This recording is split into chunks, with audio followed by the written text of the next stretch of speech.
You are listening to In the Past Lane, the podcast about history and why it matters. We, the people of the United States, in order to form a more to huddled masses yearning to breathe free. Consider that we shall be as a city upon a hill. That all men and women are created equal. Give me liberty or give me death. Nobody's free until everybody's free. The government of the people, by the people, for the people, shall not perish from the earth. History matters because it's not just about the past. History's about us, here and now. It explains the world we live in and why things are the way they are. And history gives us insights into how to achieve a more just, peaceful, and prosperous future. So people, let's do this. Hi there, everyone. Welcome to In the Past Lane, the podcast about history and why it matters. I'm host Edward T. O'Donnell, your historian at large, and this is In the Past Lane, episode 13. We are coming to you this week from the Old Glory Studios, located somewhere outside of Boston, Massachusetts. Leading us with skill and passion for her craft is the one and only Lulu Spencer, our executive producer. You can learn more about me, this podcast, and our guests at our website, inthepastlane.com, and on Facebook and Twitter, where my handle is In the Past Lane. So what's up this week at In the Past Lane? Well, this week marks the annual commemoration of Flag Day. In fact, 2016 marks the 100th anniversary of President Wilson's declaration of the first federal Flag Day on June 14th, 1916. These days, compared to July 4th or, say, Veterans Day, Flag Day is a pretty minor annual event on the civic calendar. But here at In the Past Lane, we'll take it as an opportunity to take a look at the fascinating history behind one of our major civic rituals and one of our revered civic icons. So here's the lineup. First, I'll explore the remarkable and little-known history behind the Pledge of Allegiance. You'll learn when and why this ritual was invented and how it's been changed several times over the years. Next, I'll speak with Kimberly Staub, a staff member at the Betsy Ross House in Philadelphia.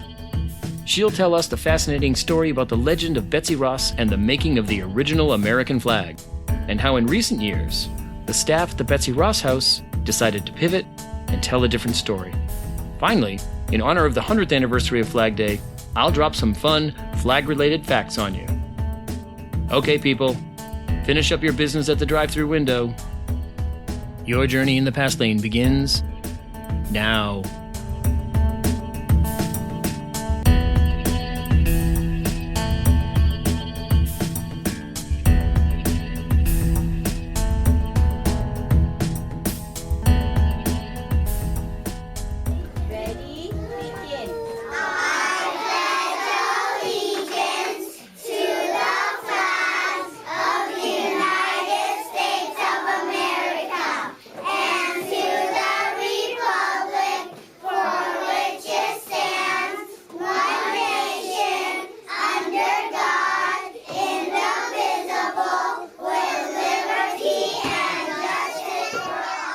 Does this sound familiar?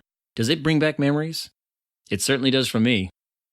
I went to a Catholic school in the late 1960s and early 1970s, and every morning at the sound of the bell, all the children in the schoolyard scrambled to line up by grade. When everyone was silent, motionless, and in perfectly straight lines, this was Catholic school after all, one of the nuns would tap a student on the shoulder and hand him or her an American flag. The student would walk into the middle of the schoolyard, stop, and hold the flag at a perfect 45-degree angle. And then the entire school would recite the Pledge of Allegiance. Everyone wanted to be chosen to hold the flag, and everyone was also terrified at the prospect of being chosen to hold the flag. What if I tripped? What if my arms got tired? What if I let the flag touch the ground? If that happened, we were pretty sure we'd go straight to hell. Sister Mary Guillotine had suggested as much. Thankfully, I survived that one time that I was chosen to hold the flag. So where did this Pledge of Allegiance ritual come from? Before answering that question, let's remember a few of In the Past Lane's unofficial 10 Commandments of history. First, nothing is as old as we think it is. Every practice, tradition, and custom a society considers sacred because we've always done it that way turns out, upon closer investigation, to be of relatively recent vintage. For example, leaving a tip at a restaurant, or holding presidential debates, or taking vacations. These are all practices established in the 20th century. Another of our commandments of history is that nothing has always been. And by this I mean that practices, traditions, and customs are never fixed. They are forever evolving, both in form and meaning. So think about it, people. This means, quite paradoxically, that the one constant about traditions is that they're always changing. Just think of how profoundly the celebration of Christmas in the United States has changed over the past 2 centuries. Now, both of these commandments apply to the story of the pledge. First, it's not nearly so ancient a ritual as many Americans would believe. It was written in 1892, long after the Founding Fathers had passed from the scene. Indeed, the United States had flourished without the Pledge of Allegiance for over a century. Second, the Pledge of Allegiance itself has been changed on 2 occasions, and the method of saluting the flag during the Pledge of Allegiance has also been altered. Even more interesting is the story of how the pledge originated in the first place. Few Americans are aware that one of their most sacred, patriotic rituals was actually written by a socialist. That's right, a socialist wrote the Pledge of Allegiance. His name was Francis Bellamy. He was a fervent Christian socialist and brother of the famed writer Edward Bellamy. That other Bellamy had written a best-selling book titled Looking Backward that imagined a future United States as a socialist utopia. So you might say that idealism and socialism ran in the Bellamy family.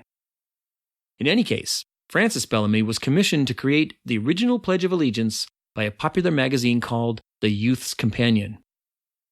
For several years leading up to this point, the magazine had been championing a movement to place an American flag in every public school in the United States. This effort reflected the editor's patriotism, but also his keen business intelligence, because the Youth's Companion offered a free American flag to any school that purchased a subscription. Pretty smart business plan. Boost magazine sales by stimulating a demand for American flags. The old capitalism-patriotism 1-2 combo. A few years later, in 1891, the magazine's editor hit upon another idea that he hoped would take magazine sales to the next level. He would create a Pledge of Allegiance to be recited by school children all across the nation as they stood facing an American flag. To draw attention to this initiative, the Youth's Companion announced that the Pledge of Allegiance would debut on Columbus Day, 1892, a day that marked the 400th anniversary of Columbus's arrival in the New World, and, not coincidentally, the official opening of the Chicago World's Fair, which itself was intended to mark the anniversary of Columbus's arrival. In fact, its official name was the Columbian Exposition. Linking the debut of the pledge to all the national hoopla surrounding the Columbus Day celebration and the World's Fair proved a brilliant move. Soon after the Pledge of Allegiance appeared in the September 8, 1892 edition of the Youth's Companion, thousands of schools committed to reciting it the following month on Columbus Day. Now, there are 2 aspects of this original Pledge of Allegiance that are worth noting. First, the wording is considerably shorter than the version of the pledge we use today. And second, Bellamy's pledge also came with instructions for a salute to be carried out during the recitation, a salute that you might find a little shocking. Here's what Bellamy wrote. At a signal from the principal, the pupils, in ordered ranks, hands to the side, face the flag. Another signal is given. Every pupil gives the flag the military salute. Right hand lifted, palm downward, to align with the forehead and close to it. Standing thus, all repeat together slowly. Okay, here comes the original wording, so pay close attention to how it differs from our modern version. I pledge allegiance to my flag and the republic for which it stands, one nation, indivisible, with liberty and justice for all. And now let's listen to Bellamy's instructions about the salute. Bellamy wrote, At the words, to my flag, the right hand is extended gracefully, palm upward toward the flag, and remains in this gesture till the end of the affirmation, whereupon all hands immediately drop to the side. We'll talk more about this salute in just a few minutes. But for now, let's press on with the story. Well, the Pledge of Allegiance was a huge hit across the country. Hundreds of thousands of school children recited the pledge on Columbus Day.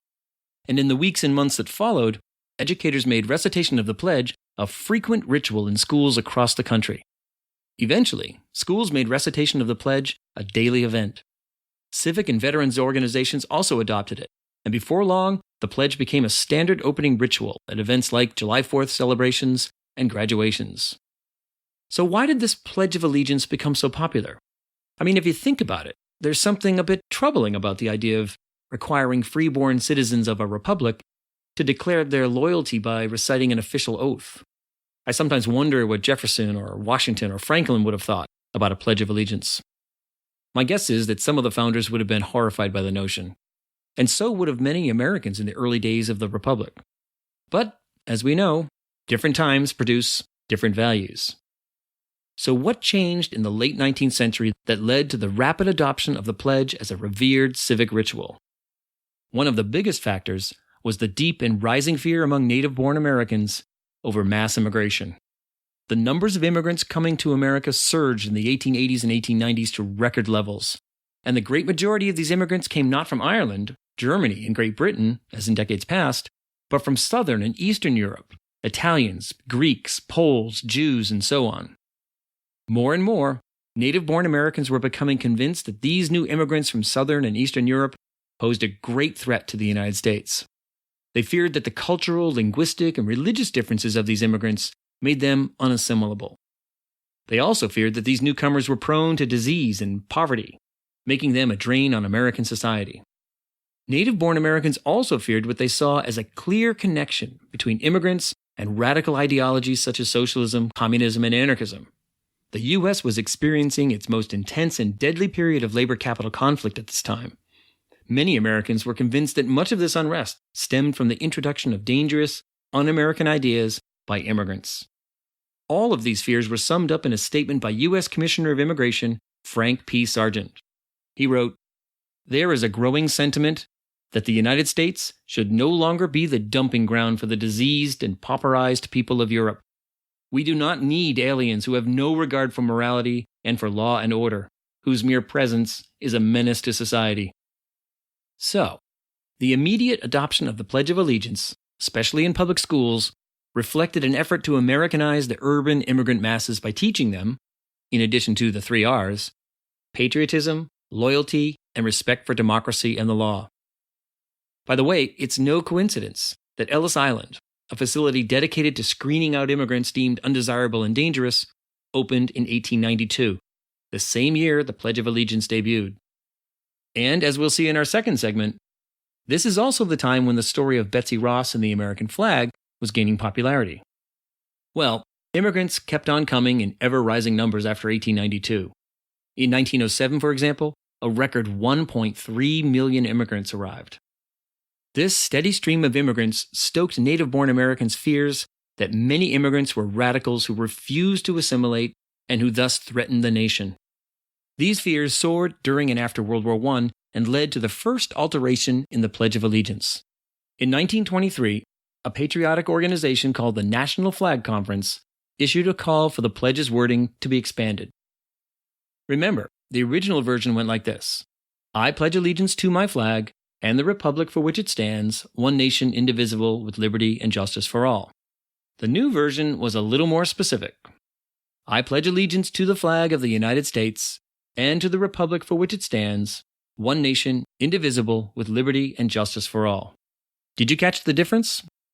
The original said, "my flag," while the updated version said, "the flag of the United States." This seemingly minor change in wording reflected the fear that immigrants might be secretly pledging loyalty to the flags of their homelands. 1 year later, as Congress put the finishing touches on a law that dramatically reduced immigration to the United States, the conference urged that the words "of America" also be added to the pledge. Both changes were immediately adopted by the public. The next significant alteration came during World War II. By that time, Bellamy's extended arm salute bore an unwanted resemblance to the salutes used in fascist Germany and Italy. Bad optics, as we'd say in today's political parlance. You can see some photographs of this original pledge salute at our website. They are a little unnerving. Well, to eliminate any association with fascism, Pledge of Allegiance advocates called for a change in the salute. Civilians would now recite the pledge with their right hand over their heart. It was also during World War II that Congress declared, in 1942, the pledge was the official declaration of loyalty to the United States. The last change to the Pledge of Allegiance came in 1954, at the height of the Cold War. Several national organizations, notably the Sons of the Revolution and the Knights of Columbus, launched campaigns in the early 1950s to have the words "under God" inserted into the pledge, as in "one nation, under God, indivisible, with liberty and justice for all." This campaign reflected a key Cold War theme, that of depicting the United States as a democratic, capitalist, and Christian society in stark contrast to the totalitarian, communist, and godless Soviet Union. President Dwight D. Eisenhower signed a bill adding the words "under God" to the Pledge of Allegiance on Flag Day, 1954. The Pledge of Allegiance remains a central feature of civic events in America, including ceremonies where immigrants become U.S. citizens. The story of the pledge reminds us that all traditions are invented, and often more recently than is widely believed. It also reminds us that all traditions evolve in ways that reflect the needs of particular times and places. That means, even though it's difficult to imagine, that the Pledge of Allegiance could be altered again in the future, or replaced, or done away with altogether. Don't go anywhere, people. We'll be right back.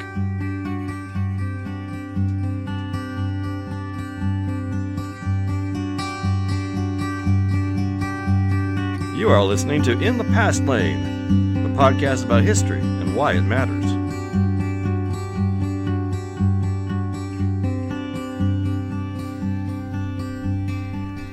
In the Past Lane is brought to you by the Electoral College, deciding presidential elections since 1789. We know, it's undemocratic. It makes no f***ing sense. But hey, it's in the Constitution. The Electoral College. Why stop now?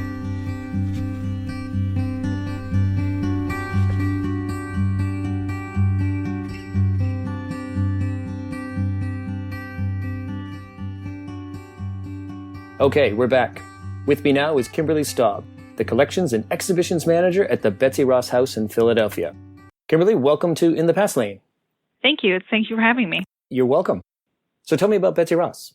Betsy Ross was actually a middle-class tradeswoman who lived at the end of the 18th century. She was born in 1752 and died in 1836. She actually was born in New Jersey, and her family moved to Philadelphia when she was very young. She was a trained upholsterer. She was not a seamstress. That's what many people think she was, but she actually practiced the upholstery trade. And during the war, like many upholsterers, she was asked to make military supplies. She made things like flags. She made musket cartridges for the Continental Army. But we actually didn't know about a lot of this stuff until late 19th century, when her grandson actually gave a speech to the Historical Society of Pennsylvania, claiming that his grandmother had made the first American flag. Before that, no one really knew who did it, where it came from. And it was really Canby's speech to the society that made Betsy Ross a household name. And then later, Charles Weisgerber, who was the painter of Birth of Our Nation's Flag, which is a 12 by 18 painting that now hangs in the State Museum of Harrisburg. And it sort of depicts Betsy Ross seated with three men, showing them her first rendition of the flag. And that really, when it was hung at the exhibition in Chicago in 1893, was the big kicker that made Betsy Ross a household name. It's sort of a late blooming legend in that regard. Yes. So tell us more. So the legend is promoted, or it's presented in the late 19th century, and it immediately seems to get the public's attention. And then what happens from there? At that point, there's no site associated with Betsy Ross, and so how do things begin to unfold? Sure. So after Canby's speech, a lot of people were trying to verify the information and make sure it was right. But Betsy's descendants, who were members of her third husband, John Claypool's family, they gathered all their affidavits. They all wrote down written records of the oral history that had been passed down to them by Betsy. So in those affidavits, certainly, like any oral history, it's not all perfect, but they all wrote down what they best remembered about Betsy's story. And it wasn't really until that affidavit that pointed out the house on 239 Arch Street as the house where Betsy Ross had lived. And once her daughter Rachel pointed that out in the affidavit, the owners of the house, who at that time it was the Mund family, they were at one point tailors. At the time, in the late 1890s, they were a cigar store and a tavern. So they certainly took advantage of the fact that this became known as the Flag House. And then the museum was actually purchased in 1898. Charles Weisgerber was involved in raising all the funds to purchase the Flag House and turn it into a museum. So the house wasn't really known as the Flag House up until the Canby speech, and then became the official museum in 1898. And then from there, how did it evolve as a historic site? Was it just simply open to the public, or did they collect period pieces? And did they focus mostly on that story of Betsy Ross as the one who designed and then sewed the first version of the flag? Yeah, the museum was definitely a product of its time. It was very flag-centric at the turn of the century. There was a lot of fear of immigration. There's a lot of, everyone trying to come back together still after the Civil War. A lot of emphasis on patriotism and the flag. So at that time, the focus was very, very flag-centric. They didn't know a whole lot about Betsy Ross's life. They hadn't really done the research into kind of what she was doing before and what she did after the flag. It was very focused on that 1 minute. It was actually run by an association called the American Flag House and Betsy Ross Memorial Association, led by Charles Weisgerber. On the board were also the superintendent of Philadelphia Public Schools, people involved with Girard College, and other wealthy donors who lived all the way up in New York City. They all wanted to be part of this association dedicated to saving the Flag House. They actually owned and operated the house by themselves for about 30 years. Charles Weisgerber moved into the house.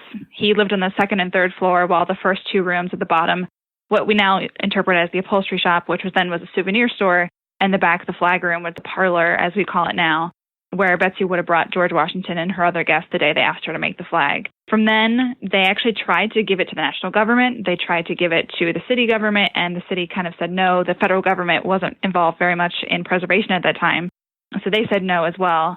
And then finally, there was some restoration work done in the 1930s. They got money from Atwater Kent, who was a radio mogul in Philadelphia. He's very, very famous here. Donated a lot of money to a lot of really great causes. He donated $25,000 to actually restore the house to its original 18th century look. And it was then, after those restorations were finished, that the house was turned over to the city of Philadelphia in 1941. So then from 1941 through 1995, it was actually owned and operated by the city of Philadelphia. And then in 1995, a nonprofit organization called Historic Philadelphia. We now manage the site. It's still owned by the city. It's still city property. But now Historic Philadelphia operates and manages it. So at some point towards recent times, the museum, I believe it had some sort of a renovation, but also kind of a rethinking of the way, in good public history fashion, trying to, every now and again, you need to rethink how we're presenting the story of what we're doing and how does it jibe with current historiography and what scholars are saying and so forth. And so with people calling increasing attention to the Betsy Ross story as, well, if not a myth, certainly one that, there's not much documentation. So what does the museum, the house, do in more recent times, and maybe you could pinpoint when that happens, to tell a more complete and in some ways more accurate and in some ways more interesting story? So can you tell us about how the museum in some ways has pivoted on this question of the flag? Sure. So we absolutely know that people come to our historic site because of the flag story. We are one of those things on Philadelphia's list of things you need to do before you leave the city. But we also know that we are the only place in Philadelphia's historic district that has an emphasis in women's history. And so we've really taken charge in the last few years of, making sure that colonial women's experience, the Philadelphia Revolutionary War experience, that the women's side is also being told. We were inspired heavily by Marla Miller's, who's a professor at University of Massachusetts Amherst, her 2010 biography, Betsy Ross and the Making of America. And her work actually really is sort of what inspired the change in interpretation. We figured out what we were telling wrong, what we were telling right, and where she filled in a lot of gaps in the story that we didn't know were true. For example, we believe that she had lived in the house for a lot longer, and Marla, actually, her research discovered that she only lived here for about 3 years. So we're still kind of filling in gaps, and there's still more to learn. We certainly just learned last year that Betsy Ross and her first husband, John Ross, they had made bed curtains for George Washington to take back to Mount Vernon for him when he was in town for the Continental Congress. So we're always learning more information. But we also know that because women's history isn't told very often, that we have to use Betsy Ross's name, the fact that people know her name, as sort of the entree into this whole world of women who were running businesses while their husbands were away at war or had died as widows, that they were the ones who were raising children. They were the ones who were participating in the boycotts by not purchasing tea and other supplies. And it's really unique that we know Betsy Ross's name and know so much about her, even though there's still a lot of gaps in her story. But it's really important to us that because we know her, that we use her to tell the stories of all these women that she was linked with. Her family has super interesting stories related to she was born a Quaker, so a lot of them were neutral. And she marries into the Ross family, which is complete patriot. The story that plays out of the tensions that erupted within families, between religion, people making choices whether or not to be a patriot. all of these stories that are really important to the founding of our nation intersect with Betsy Ross. And we feel it's super important to tell those stories, and she's the best way to get to them. Yeah, it sounds like she provides a great touchstone or a great, as you say, on-ramp into a much wider, much bigger, much more complex and more interesting story. And is it true that you don't deny the flag story? You just sort of say, here's what we know, and scholars are somewhat divided, and you can decide for yourself, and sort of leave it open and keep that as part of the story, but not the story. Absolutely. You know, people come here expecting to hear it, and we try to tell it and get it out of the way. And we actually have Betsy Ross interpreters who are here every day that will talk about the story, and our official position is yes. And then kind of a secondary question is if not Betsy, then who? And you know, no one has come up with a better answer for that. You know, we certainly have the evidence that she made flags as early as 1777, that she was paid by the Pennsylvania Navy at the time for that. You know, and like all oral histories, there's some truth, there's some stuff, you can weed it out. But like I said, we just came across the Washington receipt last year. A lot of people had asked the question, well, how did George Washington know Betsy Ross? Okay, well, now we have an answer to that. Yeah, and there's still a lot of details that need to be filled in, but it could be certainly much more than a myth. Right. And as you say, there's lots more to tell about the experience of women like Betsy Ross in the late 18th century during the Revolution and so on. So it sounds like you have plenty more material to work with and to present new exhibitions and new themes for many years to come. Yeah, we are actually working on our next gallery exhibit, which will be about kind of Betsy's family of needlework. You know, she was an upholsterer. She had an aunt who was a staymaker. There's lots of sort of upholstery in her children and her descendants as they go on. So we're kind of trying to put together this whole genealogy of needlework and needle trades to talk about Betsy's family. Sounds great. Are you guys really busy when Flag Day rolls around, and I guess July 4th, not far after that? Yes, we are in the middle of our busy season right now, beginning about mid-May from all the school children that come visit through the 4th of July, and that encompasses Flag Day. We could see as many as 2,000 people a day. That's to get them all through, and it is. It's a very, very tiny house. Yeah, if people go online, and I'll post a picture at our website, it is a tiny little house. I know there's buildings attached to it, but 2,000 a day, that's pretty impressive. Well, Kim, this has been really interesting and informative, and I want to thank you for taking the time to talk to us at In the Past Lane, and I also want to wish you a happy Flag Day. Thank you, and same to you. All right, thanks. Kimberly Staub is the Collections and Exhibitions Manager at the Betsy Ross House in Philadelphia. We'll be right back.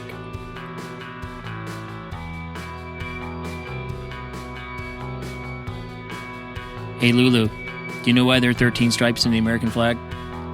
History. Why history?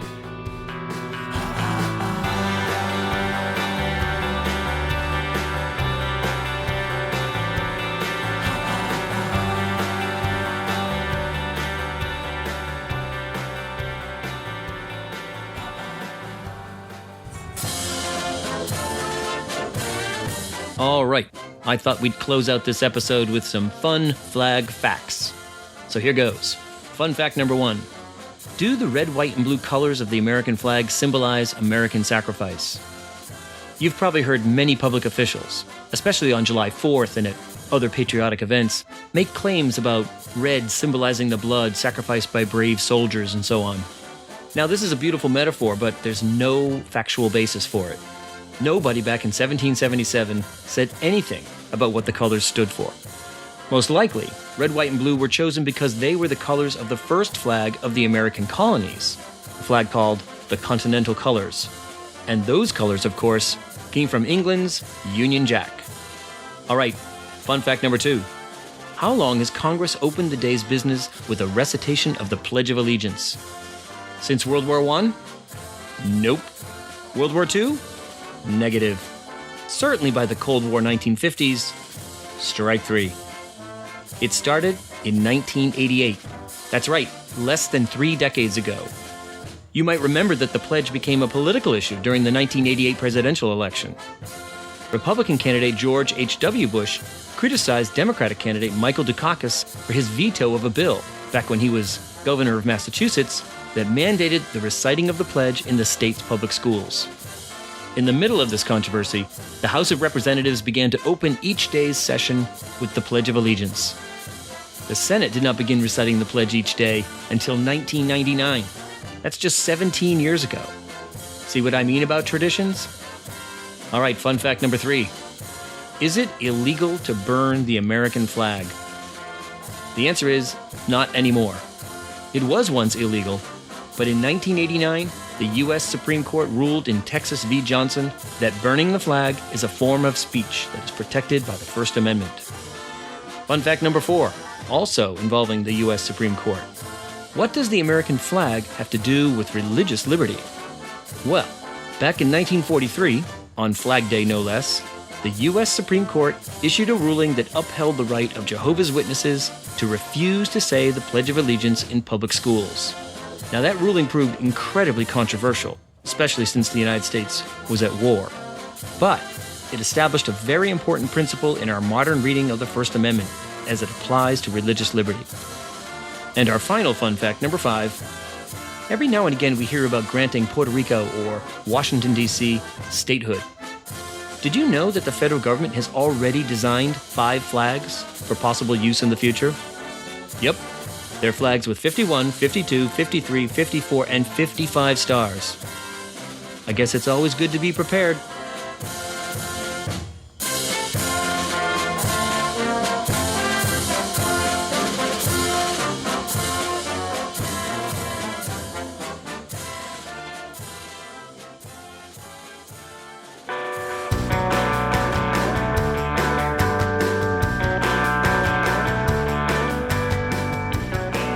Well, people, it's time to wrap up this episode. Thank you so much for tuning in.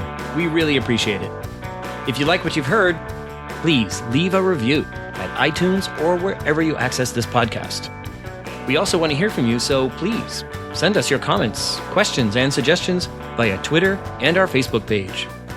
You might also want to head over to our website, inthepastlane.com. There you'll find a show page for this episode that includes links, essays, images, and further reading suggestions related to everything we've talked about in this episode. At inthepastlane.com, you can also learn more about our guests, correspondents, and other contributors. Lots of terrific people make In the Past Lane possible.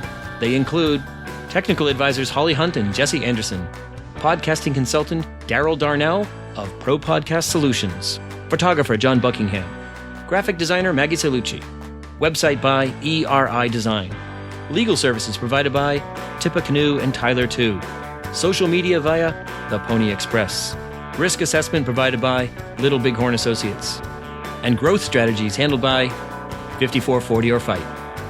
And of course, there'd be no In the Past Lane podcast without our executive producer, Lulu Spencer. Special thanks also to Jay Graham for creating the intro music for this podcast, and to the Free Music Archive for providing the rest of the music for this episode. I'm In the Past Lane's host, Edward T. O'Donnell, your historian at large, reminding you that history explains our world, so let's pay attention to it. Thanks for listening. We hope you'll join us next week for another journey in the Past Lane. Lulu, you get the last word. Inspire us, kid. The coffee here totally sucks.